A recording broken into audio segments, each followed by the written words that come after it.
What's going on, guys? Reisshub back with another video, and in today's video I want to cover Tayson and ThomasHD as they came first in the opens on NAE East on the Dreamhack last night. So they really popped off on high ping. So we're going to look at some of the ways they did this. They ended up coming first with over 100 points ahead of second place and 5 victory royals out of 9. So let's get into it.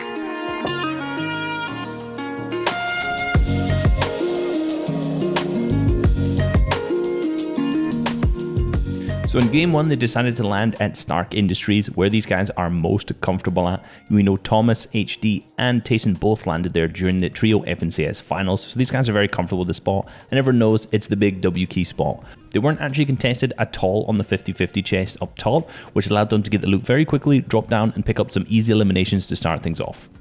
It's interesting that this wasn't contested because I also watched Benji's games and it wasn't contested in his first game either. So potentially people aren't actually landing on this chest in that first game of the opens because the opens really has some kind of, lower level skilled players in it who might not want to contest that straight away. I was wondering this because on the higher ping, how are they going to be able to grab those weapons from the chest, but completely uncontested? We'll see if they continue out through the next few games. After cleaning up the rest of the teams who landed in Stark, which was just one who was in the hangar area, they did this very quickly. They looted the vault and then instantly rotated using the Stark car. They did this about a minute before this first zone started to close. This was very, very fast. They only have 40 and 62 builds respectively between both of them, because in all honesty, these guys need to just get into fights as fast as they can because these guys can clean it up really, really easily. They don't need as many builds as a lower skilled player would, for example, so maybe someone who isn't as talented as these two would spend more time harvesting. However, these guys just rotate as early as they can because they want to get into that next fight because they need these high eliminations.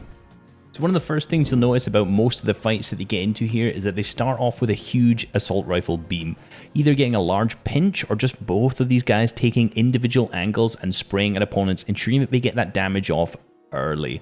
This is really critical in these fights because you're not going to be able to take walls and you don't want to have to just psycho into someone's box while they're full shield. So assault rifle aim and AR aim in general becomes very, very important because these guys are always starting these fights off with a huge advantage. You can see that the players they're playing against aren't really that great, so they make easy work of these fights. However, just notice the trend between all of these fights starting off with big AR beams. If you're constantly not able to hit shots like this, maybe you need a little bit more training in your AR aim. So let's look at this next pinch a little bit more closely, and you can see that ThomasHD pops a rift and he's actually going to fly behind the opponent's team. Now let's be real, these other guys that they're fighting are very, very bad, but a lot of players would struggle to finish this off so quickly. So they've landed behind ThomasHD on the north side of the map here, and then Tayson all the way down to the right hand side, and they just pinch in the middle, pick up a perfect beam on them, and finish this fight so quickly.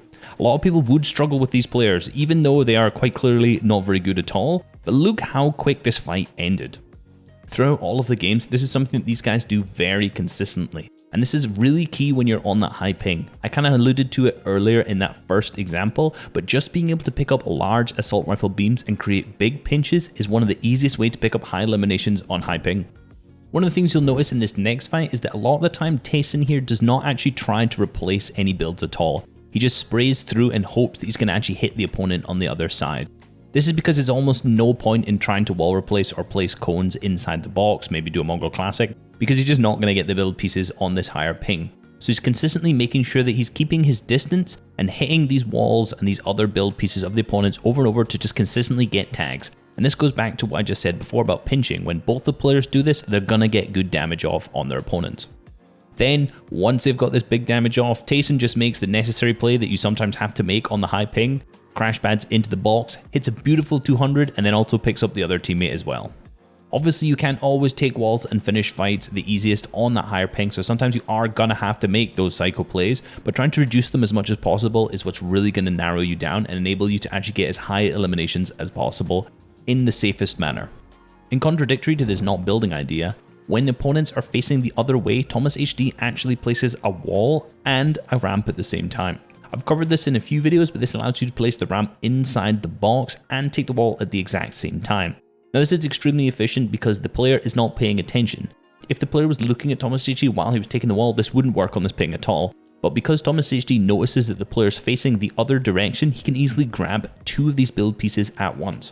And the reason the player isn't paying attention is because Tayson is applying pressure to the other side of him as well, creating yet again another great pinch. The biggest takeaway that I've gotten from watching all of the players who drop high elimination games most of the time isn't that they have incredible mechanics or that they're particularly impressive in any other way. It's just that they hit their shots. They have great assault rifle aim, like I've talked about earlier, but these guys almost definitely don't hit any shot that's under 100 with their pumps. These guys have fantastic aim over and over and over again. And this is really what's going to save you out on those high ping situations. If you're going to be able to hit every shot and make it matter, that's really what's going to actually count towards you getting those high eliminations. It doesn't matter how good your mechanics are, in particular when you're playing on 100 ping. Most of the time, these guys aren't even trying to do anything flashy at all because they can't on 100 ping. They're just hitting their shots and setting themselves up in positions that they can do this. So you must be training your aim. You must be training your aim. You must be training your aim. I'll say it again and again. It's so critical for you guys to be able to perform really, really well. And it's probably, in my opinion, the most important factor about playing the game, hands down. So that's how these guys fight against not so good players. But how about when they get into the higher elo lobbies? In their last game, they picked up 22 eliminations in a stacked game that had pros in it because obviously it's the top of the top. They were already first coming into this game on around 650 points, and they managed to pick up, like I already said, 22 eliminations and the Victory Royale. So let's kind of break down their early game, how this differed, and then also how they ended up actually playing this late and mid game out in comparison to those other ones. So they landed at Dirty Docks, and this is actually ThomasHD's homeland if you've watched any of his gameplay before, so he's very familiar here. They landed all the way to the east side on Blue House, and these guys were just looting this entire side. It seemed like they didn't really want to fight off spawn, however, there was an opportunity to make a large play because they were being pushed by Zypha and Nosh. You can see that from ThomasHD's perspective, he sees the team coming from afar away. He's sitting on this hill while Tayson is down below fishing, trying to get a better shotgun because they both don't have great shotguns here. You can see then ThomasHD spots the team pushing up and he knows that these guys want to fight at this point. ThomasHD already has great mats and is creating a fantastic pinch here. You can see where Tayson is far to the left and he's at this side. He manages to pick up a large beam on one of the players and this initiates a huge fight between them. Instantly, ThomasHD goes up and takes height, but he's not over pressuring in terms of just jumping straight into the box. He's keeping his distance instantly, despite the fact that these guys popped a big amount of hits onto them because he knows they have purple pumps because he heard one shoot earlier. They don't want to jump in and just get one pump straight away. After realizing that they can't take any of these guys' walls at all, they realize this isn't actually the strategy that's going to work. ThomasHD drops down diagonally behind and tries to get with a crash pad and take a shot out. But notice how he just jumps straight back out of the box here. This is a fantastic way to keep his spacing between, which is the theme we're going to see a lot next. ThomasHD and Tayson keep their spacing between this team amazingly. They don't overcommit by any means. They constantly get different angles to spray on and get different tags. They're not overcommitting by just jumping into the box and risking the 50-50 because he knows that these guys are good players. The biggest mistake that Zypha and Nosh made was not actually making sure they had enough materials to start with. As soon as they get beamed, they have to use a ton of their materials, and Zypha is left with barely any materials at this point. This makes him have to make a kind of psycho play, which makes ThomasHD pick up the elimination and then fundamentally end the fight. This was a long, drawn-out fight, but the most important thing between ThomasHD and Tayson is the fact that they did not overcommit, and they just consistently sprayed from different angles, picking up tags over and over and over again, creating fantastic pinches until the other team made a mistake, ran out of materials, and then they're easily able to pick up those two eliminations.